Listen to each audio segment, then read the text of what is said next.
اعوذ باللہ من الشیطان الرجیم بسم اللہ الرحمن الرحیم۔ السلام علیکم ناظرین۔ تو ناظرین، بہت سارے دوست کی ریکویسٹ تھی کہ آپ مجھے ہمیں پاستا بنانا سکھائیں، تو آج میں آپ کو کوکنگ کا متعلقہ ایک ریسیپی جس کا نام پاستا ہے وہ میں بنانا سکھاؤں گا، تو آپ میرے ساتھ رہیے گا، ٹھیک ہے۔ سب سے پہلے ہمیں کچھ چیزیں درکار ہونی چاہیے، جس میں چکن ہے، سبز شملہ مرچ ہے، اورنج شملہ مرچ، اونین، پاستا، اور میرے پاس فریش مٹر نہیں تھے تو میں نے فریزر مٹر میں نے رکھ دی اپنے پاس، ٹھیک ہے۔ اچھا، تو ان کو میں نے کیا کرنا ہے جی؟ ہاں، سب سے پہلے میں نے کرنا ہے پانی گرم، ٹھیک ہے۔ سب سے پہلے پانی گرم کریں گے ہم، اور پانی میں 2 ٹیبل اسپون میں ڈالوں گا آئل کی، تاکہ جو پاستا ہم ڈالیں گے وہ آپس میں چپکے نہیں، ٹھیک ہے جی۔ تو ناظرین، میں نے اس کے اندر ڈال دیا پاستا، اور اچھی طرح ابلنے کے لیے تھوڑی دیر چھوڑ دینا ہے۔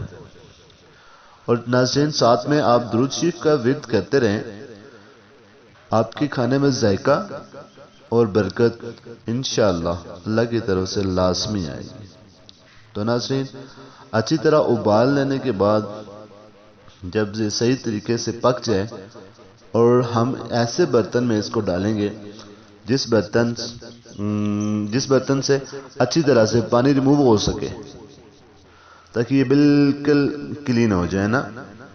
اچھا ناظرین، اس کے بعد جتنے بھی میں ویجیٹیبل یوز کروں گا ان کو میں اچھی طرح سے الگ سے ابال لوں گا، ٹھیک ہے۔ ابھی میں نے آئل لیا، آئل کے اندر اونین ڈالا اور اس کو ہلکا سا براؤن کیا۔ جب یہ اچھی طرح سے براؤن ہو گیا تو پھر میں نے اس کے اندر ڈالا ہے جی چکن، ٹھیک ہے۔ چکن کو میں اچھی طرح سے ساتھ درود شریف پڑھوں گا اور ساتھ ان کو اچھی طرح سے پکا لوں گا۔ تو ناظرین، جب یہ اچھی طرح سے پک جائے، ہلکا ہلکا براؤن ہو جائے، آپ چیک کر سکتے ہیں، جب یہ پکنا شروع ہو جائے تو آپ نے اس کے اندر ویجیٹیبل ڈال دینی ہے، ٹھیک ہے۔ ویجیٹیبل ڈال کے مکس کر کے، اور اگر آپ کے پاس وہ ہے اور ٹماٹو اگر فریش اگر آپ کے پاس اویلیبل ہے تو وہ آپ ڈالیں، ادروائز میرے پاس نہیں تھے تو میں نے اپنا کیچپ ڈالا، ٹماٹو کیچپ۔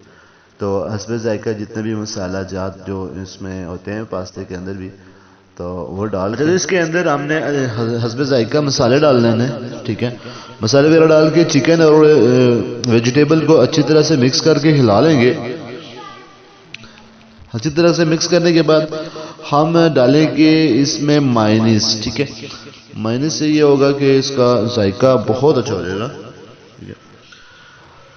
ٹھیک ہے ناظرین۔ ہم نے مائونیز ڈال دی اور اس کو مکس کر لیا اور اس کو تھوڑی دیر اور پکنے کے لیے چھوڑ دیا جی۔ تو ناظرین، الحمدللہ ہماری ریسیپی اختتام پر پہنچی، اور یہ بالکل ہی مزیدار، اور اس کے اوپر ہم نے ہلکا سا کیچپ اور مائونیز کا ٹچ دے دیا، اور یہ کھانے کے لیے بالکل ریڈی ہے۔ آپ خود بھی کھائیں اور اپنے والدین اور بچوں کو بھی کھلائیں۔ شکریہ، اللہ حافظ۔